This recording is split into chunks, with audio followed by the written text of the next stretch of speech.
Hello everybody and welcome back to 10 Minute Reviews. I'm Jason. This fuzzy one right here that's stretching herself out is Freya. And we're... Hi Freya. Say hi baby. Say hi. Look at that one. Alright guys. Yeah, we're bringing you today's video. Please hit the like and subscribe buttons, guys. Small family channel. Just like to bring you guys books, love to talk about books, and just want to share this stuff with you guys. So we're going to do these anyway, but we would really appreciate all the help and support. So, yeah, like and subscribe. Otherwise, I want to talk about an author I've talked about in the past, Eric Vall. And I want to talk about his book, King of Superheroes. King of Superheroes. And as usual, I'm going to talk about 4 things. The world, character, plot, writing, style. So, the world. As with a lot of the superhero genre books, it's our world-ish. It's our world, modern times, modern technology. This one, you know, same states, countries, cities, stuff like that. Only we've got superpowers. So pretty easy, pretty basic there. Oftentimes it looks like superpowers are hereditary, and it's a pretty large percentage of the population. You know, some are something like 25% or something along those lines. So a lot of people have powers, just not all of them are superhero potential. One of the cool things that I do like about it is that he does show and talk about the fact that that people with superpowers quite possibly will hold other jobs that don't need to be superheroes. Maybe they're not cut out to be superheroes, things along those lines, but he actually does make it a point to show things like military service, to show things like construction, and how useful and high demand superpowers would be, and even things like entertainment and how entertainment would work with superpowers, especially with what he calls the pillars. He's got 4 main categories of superpowers, and dreamers are basically your mind ones, and that could be anything from mind control to empathy to dream control to illusion creation to telekinesis, and that one, that's the one used to show the entertainment potential of superpowers. So the main character's name is Mark, and he comes from a family of superpowers. The pillar known as conduits. Basically, they have elemental-based abilities, you know, lightning, fire, ice, just regular energy, man-made energy, although that's electricity. And that's what our main character Mark was hoping to get. He was hoping to become a conduit. And as soon as his powers activate, he is immediately sent to, I believe it was Florida, to their superhero academy, And this book, I'm going to guess it's going to become a series. If there's enough demand for it, there may or may not be.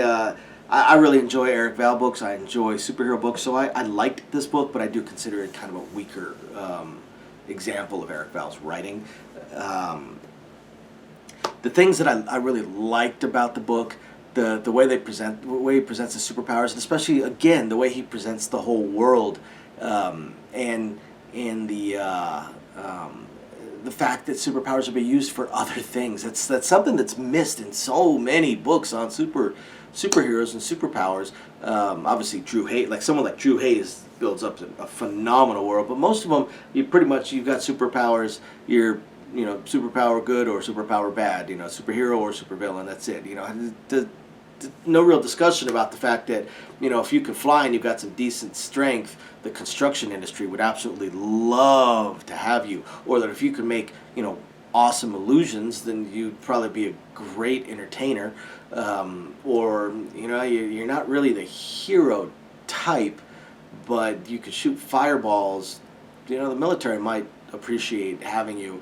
And it doesn't really explore too much beyond that. Drew Hayes does a phenomenal job of all the way around, but Eric Vall, he does show that there's other things that superpowers would be useful for, would be in demand for, and realistically would exist. I mean, that's the thing. Realistically, if superpowers were to exist, then they would pretty much just completely change the construction industry, make the military behemoth a whole lot different.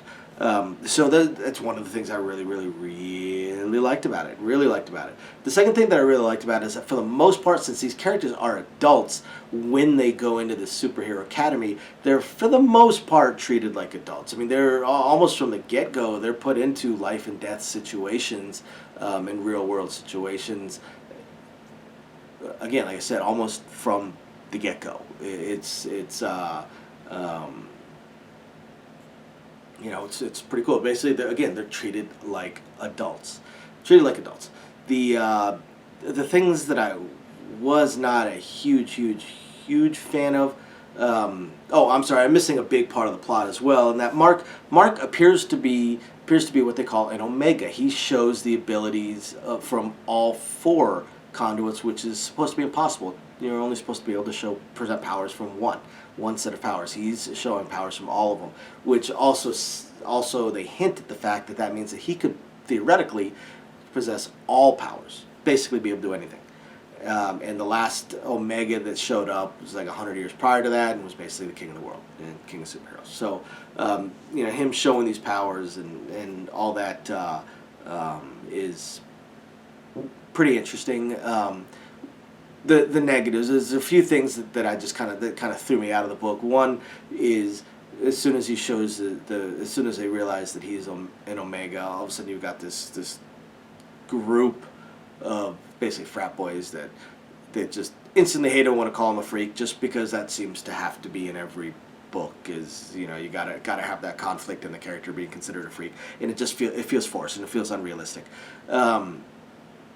And the academy, honestly, it feels like a waste of time. They don't appear to be learning anything. It doesn't appear to be an academy.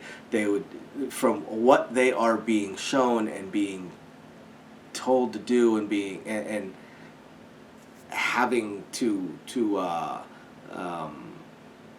do, could just as easily and more realistically and cheaper and more effectively just be a apprentice program. Instead of having to fly across the country and go to this academy, they could just apprentice to a nearby superhero and be rated the same way, because they don't go to classes, they don't learn anything. They almost instantly have a tournament that, of course, they always have to have a tournament, but usually there's a whole lot more build up to it. This tournament just comes almost right away. And they're just almost immediately just, oh, here, we're pairing you with a superhero and you're gonna go out and do superhero stuff right away. It feels like a waste of time. If there was an academy, and I've read quite a few superhero books with academies, and they make sense. They go to this academy and they have to learn. They learn how to control their superpowers. They learn different ways of using them. They learn laws. They learn laws about the legalities of being a superhero, and they learn about crowd management and psychology and hostage rescue, hostage negotiations. It's an actual school. Here, they learned nothing. But outside of that, like I said, guys, it's interesting. It's very interesting, and I'm curious to see how it goes. I read the book all in one sitting. The plot and all that, very, very gripping. Eric Vall, has his way of writing, and it works for me. It's interesting. I said it's interesting, guys. So if you guys like superhero books, or you guys like the harem lit genre, or you like Eric Vall, after you hit the like and subscribe buttons, guys, go check it out. Thanks for watching, everybody. Bye now.